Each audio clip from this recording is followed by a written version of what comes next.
Okay.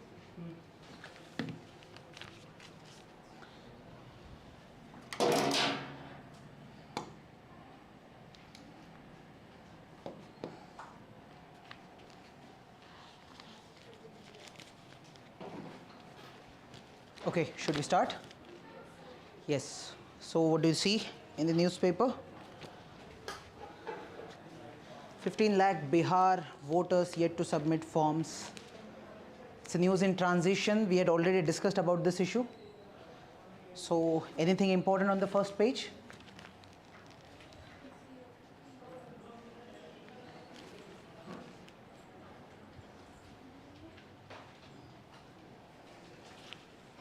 Yes, anything you people find relevant or important for exam? Election of vice president we discussed already. Yes, it is going to take place, that's obvious. He has resigned, so they'll have to carry out the election. Yes. Anything apart from that? What about this? CGI agrees to constitute bench to hear plea on behalf of Justice Verma. Important or not so important? Not so important. Nice. It is important. Okay. So something very controversial which is happening over here. So quite important. Here the case is about corruption in the judiciary. Okay. Now first of all, understand what has happened. Who is this Justice Verma? Why he is in news? And what's exactly happening? Because some kind of resolution is coming in Lok Sabha, Rajya Sabha.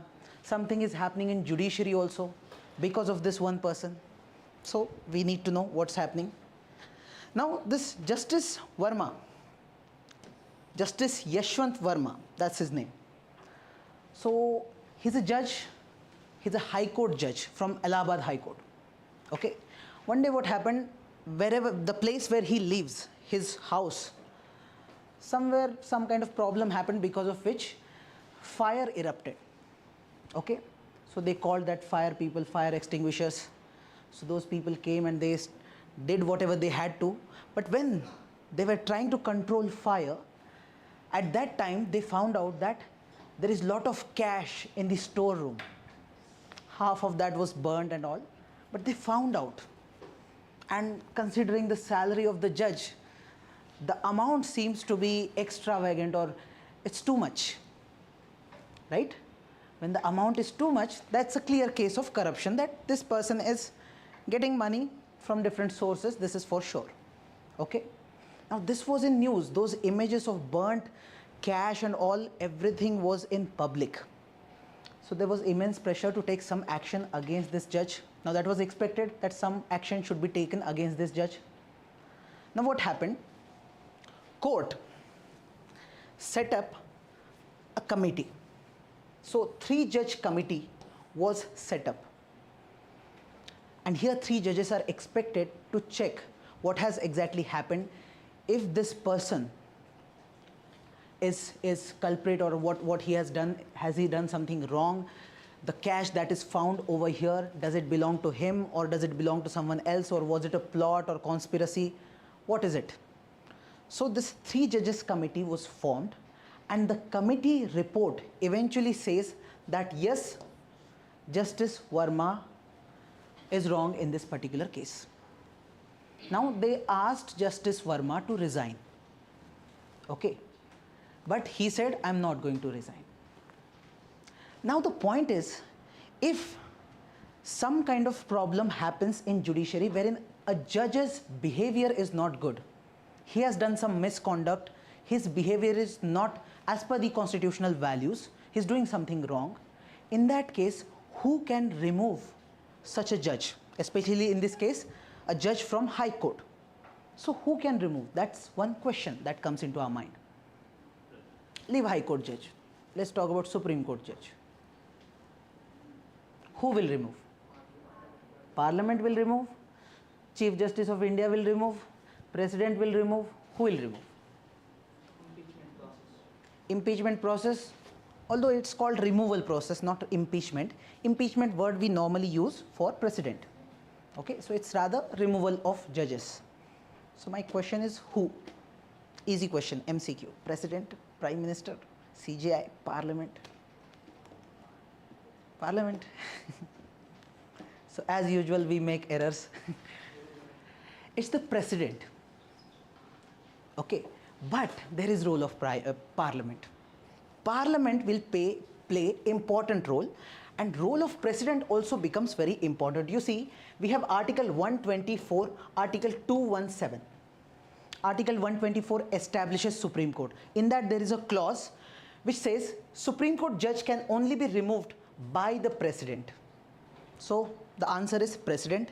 But after both houses of Parliament pass a motion with special majority for proved misbehavior or incapacity. What this line simply means, that who will remove President? But President will not remove just whimsically. President will remove only when he gets a resolution passed in the Lok Sabha and Rajya Sabha. Okay? In that resolution, it is clearly mentioned that this judge, his misbehavior, his incapacity is very clear. Okay? That should be mentioned in those resolutions. And those resolutions should be passed by special majority. Now here, special majority simply does not mean you will go for 50% plus 1 votes. Special majority over here means you will have two criteria. Criteria number 1, 50% plus 1 of total membership of the House. Means if there are 250 members who are supposed to be part of Rajya Sabha, then you need 50% plus 1. Half of 250 is 125 plus 1, 126. So it's not like, see, even if membership is of 250, this will happen many times, many people get confused. Membership of the House is 250. It is possible some seats are vacant. It is possible that today everyone has not come to the office or Rajya Sabha. It is also possible half of the people have come. It doesn't matter how many people came. At least half means 125 plus 1. These many votes are needed. This is first condition. Okay, is it easy or is it tough? It's tough. You have to bring so many MPs, right? This is first condition. And second is 2/3 of members present and voting. So those people who are there in the Parliament or in the House, 2/3 of them present and voting. That's the term. So 2/3 of them should vote in support of this resolution. When these two conditions are met, then that's called special majority. Okay? So it's not going to be that easy. It's very difficult. So such a procedure has been laid down in the Constitution. Difficult, but certainly if it's a very controversial case, certainly MPs will also come and this will happen. But we don't see any such removal happening till now. But maybe we will see this happening in this particular case of Justice Verma. Now this has been mentioned about Supreme Court judge in Article 124 Clause 4. Same for High Court judges is given in Article 217 1B. Same process for High Court judges. Any doubt? So same process will be applicable for High Court judges and Supreme Court judges. That proceedings or rather that removal resolution will come in Parliament. Later on, President will remove them. Clear? Now, to remove, what the House does, the parliamentary houses, they look for this Judges Inquiry Act 1968. So there is an act passed by Parliament. This act specifically provides for the process of removal. For the removal, what procedure they are going to follow. So that will be provided over here. So first of all, there will be a motion brought in the Parliament. For that motion, there is a criteria also, like these many members of Parliament should have signed that motion, only then it will be acceptable. Such criteria are given. Then a committee of judges is made and they look into the entire matter so that we can get some expert opinion on this for the investigation. So some kind of proceeding is taking place in Parliament. Okay? And then when the voting will take place, that special majority is there. After that, that removal resolution is passed. Clear? So this act becomes important. Now, if we go back to the Justice Verma case, what I said is a 3 judges committee was formed. That was not formed in parliament. I'm talking about this committee being formed in the court. See, what is the expectation? We have separation of power. Judiciary is supposed to work on its own. Parliament is supposed to work on its own. Executive is supposed to work on its own. There is separation of power. But it is the responsibility of other organ to check this organ. Let's say one side is doing something wrong, then this side will come into picture. And Constitution says that if in case there is any judge who is doing something wrong, in that case role of parliament will come into picture. Constitution is saying that the proceeding is taking place actually in parliament and not in judiciary, to ensure judicial accountability. Okay. Now the problem is judiciary is having its own mechanism also, wherein they are forming their internal in-house committees and they are internally trying to come up with some solution for this. So they formed this committee, but they couldn't do anything as such. After that, what happened? Former CJI, he took this report of this committee and forwarded it to President and Prime Minister. Okay, because even if CJI wants to remove a high court judge, he can't remove him. He doesn't have that power constitutionally, right? So that's the reason anyway we have to follow that constitutional path, that is through the parliament. Okay, that is something which is happening right now. Now what this Justice Verma has done, he went to Supreme Court and he is trying to file another case, or he's making a plea that how come this committee is made in the Supreme Court, how come they have sent the recommendation to President and Prime Minister to remove me? Because they are saying there is no such mechanism in the Constitution. How come have you made this committee? How can you even recommend this? This is unconstitutional. So he has made another case. So that is going on. That's the news. CJI agrees to continue constitute bench to hear plea on behalf of Justice Verma. Because it's a constitutional matter, so CJI is saying we have to make a constitutional bench. So I hope you know this thing, that even whenever there is a question of constitution, they make a different bench which looks into the constitutional matter. We call it constitution bench, right? Mostly Chief Justice of India heads such constitution bench, but in this case he is saying maybe I'm busy in some other work, so I'll not get into this matter, he's saying. We don't know what's the reason. Okay, a good case to mention as example in your answers. Okay, Justice Verma case.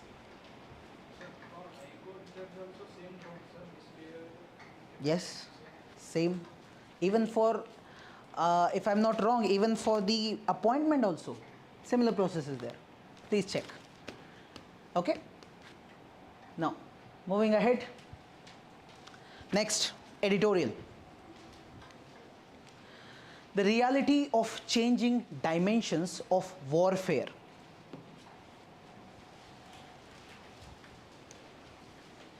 Changing dimensions of warfare. So warfare, you people understand, or simply understand war, remove the fair part. The way war is carried out, that's warfare. Okay, so the writer is quite famous. Whenever you see his name, I would suggest read his articles. As far as national security perspective is concerned, internal security is concerned, defense part is concerned, his articles will be quite relevant.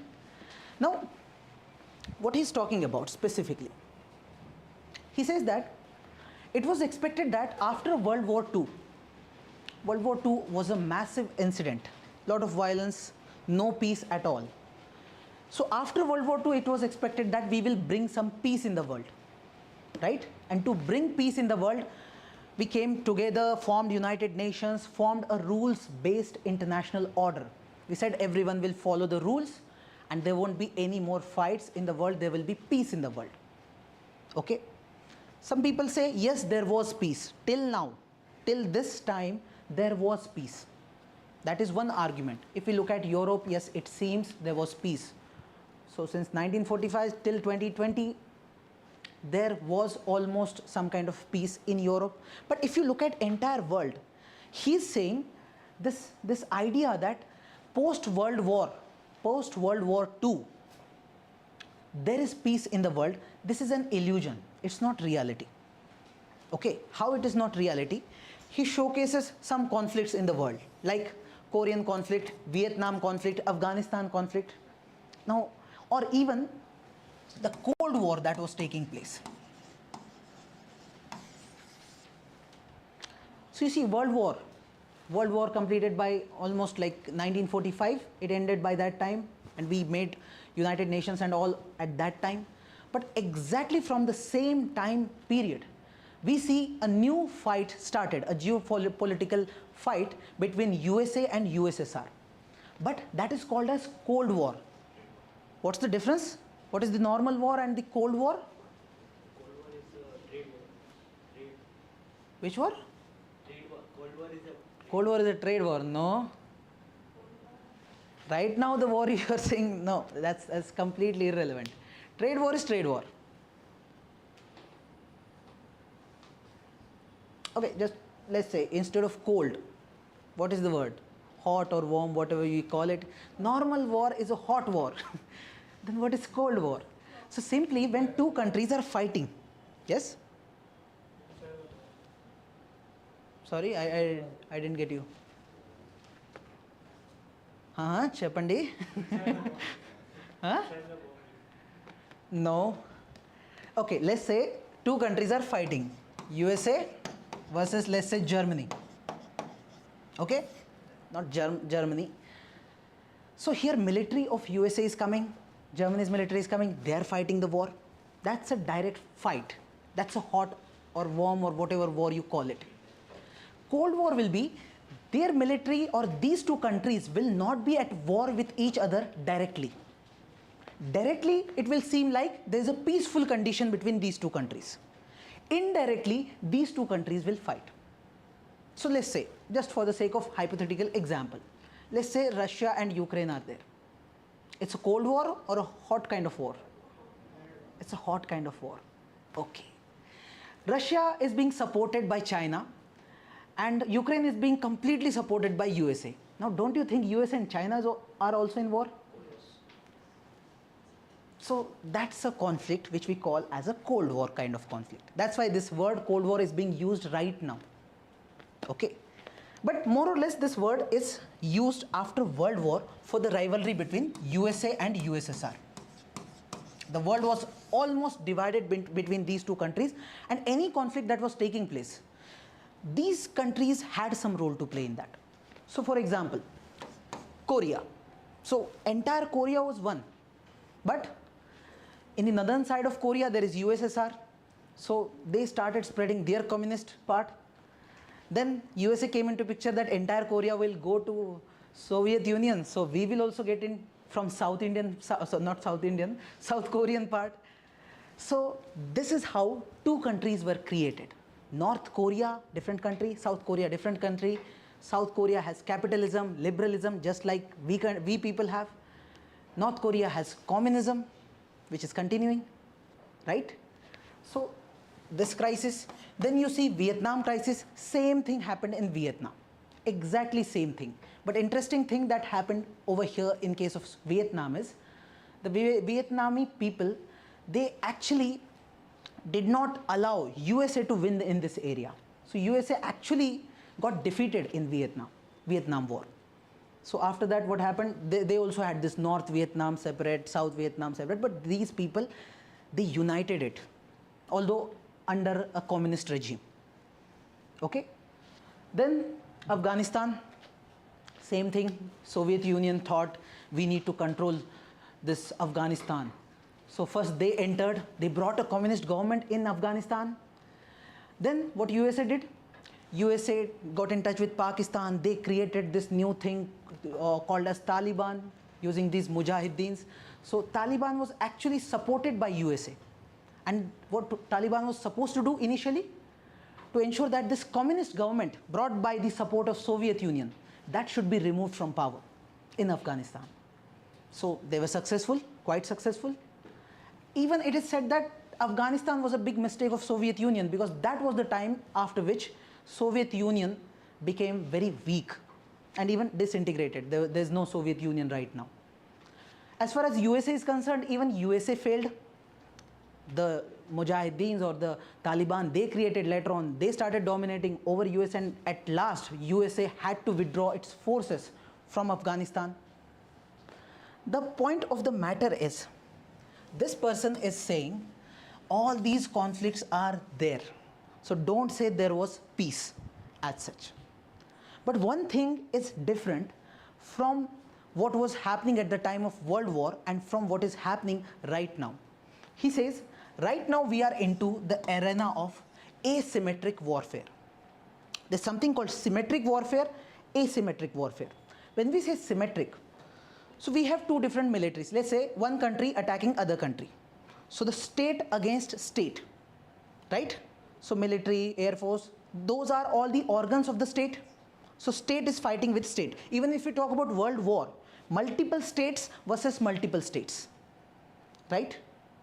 Now, in case of asymmetric warfare, what happens is, in symmetric one, both are having similar kind of strength. That's why both are fighting, right? They have weapons, they have all the resources, everything is there. In case of asymmetric, what happens is, both sides are not equally powerful or equally strong. If we take one example, let's say we have on one side we have state, on one other side we have non-state actor. So let's say you made a party or an association or a militant group right now over here, and you're trying to fight with Indian government. State versus non-state kind of conflict. Even the Naxalism that we see, Naxals are also nothing but they are non-state actors. Terrorists are non-state actors. Taliban is a good example of non-state actor. Taliban was fighting United States. This is asymmetric warfare. What happens is, in this case, if you imagine USA versus Taliban, whom do you think is more powerful? USA. So one party will be powerful, one party will be very, very powerless, we can say, or in the power structure they are at a very, very low, what we call as a smaller, or by volume, by expansion, they are very small. They can't take actions the way this bigger power can take. Now, what these people will do, those who know that they are smaller players, they will go for warfare tactics which are different, which will focus on the weakness of the other side. So let's say there is, most of the times the Naxals do this thing, that they are in the area which is of forest or some mountainous or rugged region. So they will go for guerrilla warfare. So someone will sit on one tree, from there they will attack. Something, they will go for some kind of attack on let's say civilian population, let's say some blast, some kind of such incidents will take place. That's asymmetric warfare. Even nowadays we are talking about something called as cyber attack. Okay, that's also something. Let's say two countries are, let's say India, China are fighting. Suddenly one day we come to know that when the fight started, on the next day the internet connection in entire India got disrupted, or let's say the electricity supply that entire cities get, let's say Mumbai city, supply got disrupted because of a cyber attack. Who did? Will Chinese government say that we did this? They'll not say. Maybe someone has done. Non-state actors come into picture. Okay, so that's how this asymmetric warfare and warfare using non-state actors, this is in rise in this present time. That's what he is trying to say. Yes, are you getting this point? Asymmetric warfare. Now when asymmetric warfare and all is becoming common, what India should do, that's the core of the core part of this particular article. Now we can see this happening in the vicinity of India also. So you see many terrorist organizations in Pakistan, let's say, they want to damage India some way or the other. It's very easy. They'll buy a small drone of, let's say, 100 rupees, 200 rupees, put some bomb in it and they'll send it. Cost is 200 rupees. And the damage is, we don't need to tell the damage. Now, is it a war? Is India and Pakistan are at war? No, Pakistan government will say, we don't know who did this. We don't even know about what is this drone. So this, and they know they have done this thing, but they'll not accept it. So sometimes you will attack on the other side in such a way that other side cannot directly go for a war against you, just for a small drone attack. Other side will not go for war, at least some big reason should be there. So such things are happening, such things are becoming very common. Even this Operation Sindoor which took place, in that we saw the role of drones. Before that we never saw how drones can be used in warfare, right? As far as India is concerned, although in Russia, Ukraine, Gaza crisis, these things are happening already, but we never observed because we need our television to see all these things, right? Now, in this modern time, the warfare, it needs high technology weapons. That's what he's trying to say. Indian government is spending money on the defense. They are trying to modernize the defense system and all, but he's trying to say that the warfare is changing so rapidly, you have to put lot of money on the research and development part. You have to come up with new missiles, new technologies. You need to invest on drones and all such technologies, in artificial intelligence, etc. So high technology, AI and robotics, this is very important. Second, you can't just rely on military. Let's say there is a two-front war situation or any war, you can't rely only on military only, or military or your armed forces only. You have to go for those non-state actor role, or this cyber attack, misinformation campaign, etc. These things are becoming common. So maybe government will have to look for people who can go for cyber attacks. Misinformation campaign means you will spread misinformation, wrong information. Yes, that we have seen in Operation Sindoor's case. Every news channel was showing whatever they wanted to show. We have taken control of Karachi. We don't know what was the reality, but channels were showing whatever they wanted to. Such misinformation campaigns are done, to downgrade the morale of the country, the other country. Sometimes that is called as part of psychological warfare. Even it is said about warfare that you have to win psychologically first before you enter into war. Other side should feel that if we go for war, we will lose. If they feel that, you will easily win. That's the psychological warfare. Okay? And in case of weapons, nowadays speed and precision, that also matters. Speed, we are working on this BrahMos. We already have BrahMos. We are working on making hypersonic missiles. Why we are working on that? Because you should have the capability wherein you will attack in such a manner that other side, even if they have S-400 or any mechanism to stop any missile from coming into their country, you should have the capability that nothing will work. The speed of your missile is so high that no system can stop it. You will not even know that some missile came and attacked. Right? Speed matters. Precision also matters. That also we saw in case of Operation Sindoor. Government very clearly stated that we have gone for precise attack. Right? So that's it. That's the entire article. Just focusing on the need for our warfare strategy. Okay? Next. Is this article important? Because this is about Maharashtra. Yes, read one line. Maharashtra's public security bill endangers what? India as an open society. What do you understand by open society? Think about the contradiction. If it is not open society, then it will be closed society. So what do you understand by that? Yes? Open society, closed society. Huh? Separation of power. Huh? No? Huh? Very good. Liberal in nature. These terms are actually used by liberal scholars. So India is a liberal democracy or socialist democracy? India is a democracy. Liberal democracy or socialist democracy? Socialist. Are we like China, Cuba, Soviet Union? Do you think we are like them? We have socialism, but that doesn't make us socialist democracy.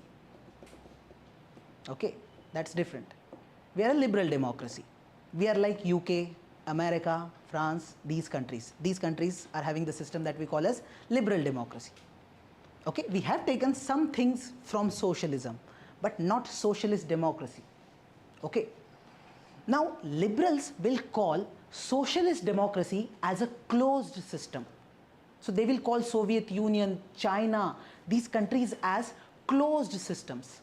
Why closed systems? Because when you talk about liberals, they give importance to liberty. Whereas the socialist one, they will give importance to equality. That's the basic thing.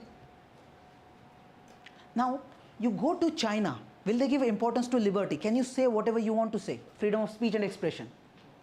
No. So simply understand, closed society means where you don't have freedom of speech and expression. Open society means where you have this freedom of speech and expression. So is India open society? Do you have freedom of speech and expression? Yes. Constitutionally, yes. Practically? Okay, that you decide. So they are saying this bill is endangering India's open society.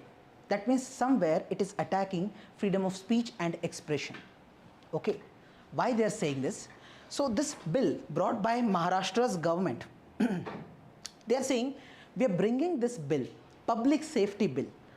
This bill is to control the influence, the rising influence from Naxalites or Maoists to be specific, in the region of Maharashtra, specifically the region of Gadchiroli. So Maharashtra shares some border with Chhattisgarh, right?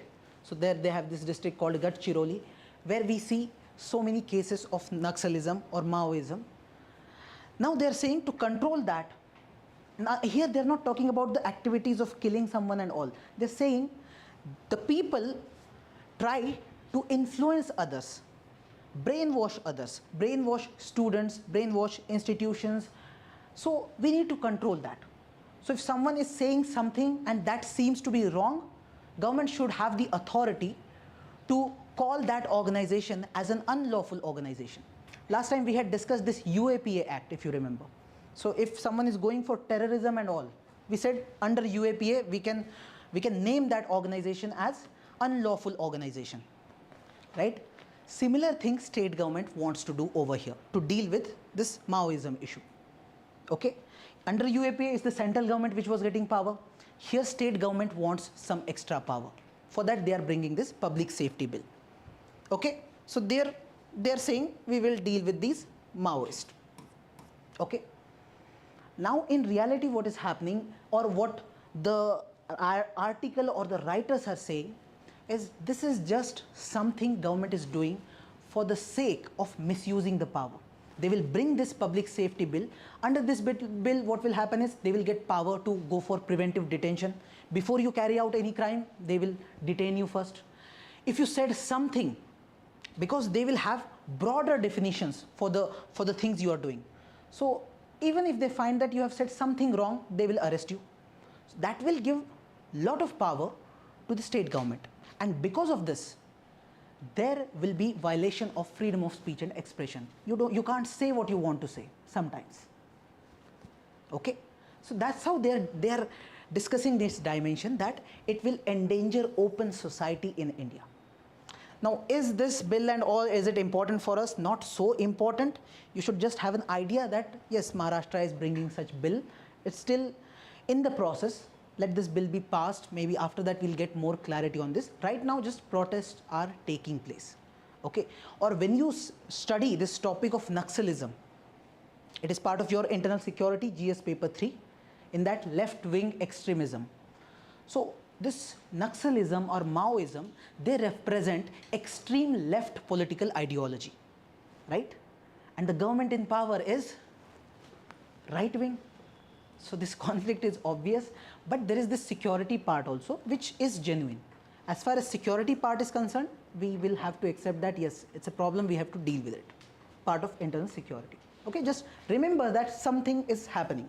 We'll get to know what happens exactly after we get some concrete thing from this bill if it is passed. Okay. Next. Sports bill in Lok Sabha, one board to oversee federations. Is it important? No? Yes, obviously. So, a new bill has been introduced by the sports minister, and what he's saying is we need a new body to see how all the federations, sports federations are working in India. So state level board, state level federations, national level federations. So what happens is sometimes we see some kind of corruption taking place in these federations, sometimes no election taking place. So many things happen. And now government's thought is we want to work on this sports field, we want to prepare our people for the Olympics. So to prepare for Olympics, these federations have to be reformed. We have to overview these federations. If there is corruption and all is going on in these federations, they'll not bring the right people. They'll not bring the right people. So you can't send right people to the Olympics, right? So that's why they want change in the governance of these federations. Okay? So now they are suggesting at the central level, at the national level, we will have a new body called as National Sports Board, who will oversee all national sports federations. Now the problem is, or why it becomes controversial is, when it comes to all sports federations, we have one federation, that is this BCCI, that looks up to this cricket part. Cricket is quite popular and BCCI is very powerful. BCCI is saying, don't make us part of this. We are autonomous, we will stay autonomous and independent. That's why right now it is in controversy, that's it. Okay, we will again this bill is just introduced, we will wait for what happens exactly. Okay, intent seems to be good. Intent is to ensure that the accountability of each federation is maintained. Okay, there is transparency. They are even saying we are going to bring these federations under RTI, right to information. So what happens in right to information? Let's say you find that someone in the government is doing something wrong. You can directly file a RTI request and you can ask any question that you want to ask, and they will have to give a written answer to that, right? Same if allowed for these federations. So somewhere we will reduce that corruption, that part.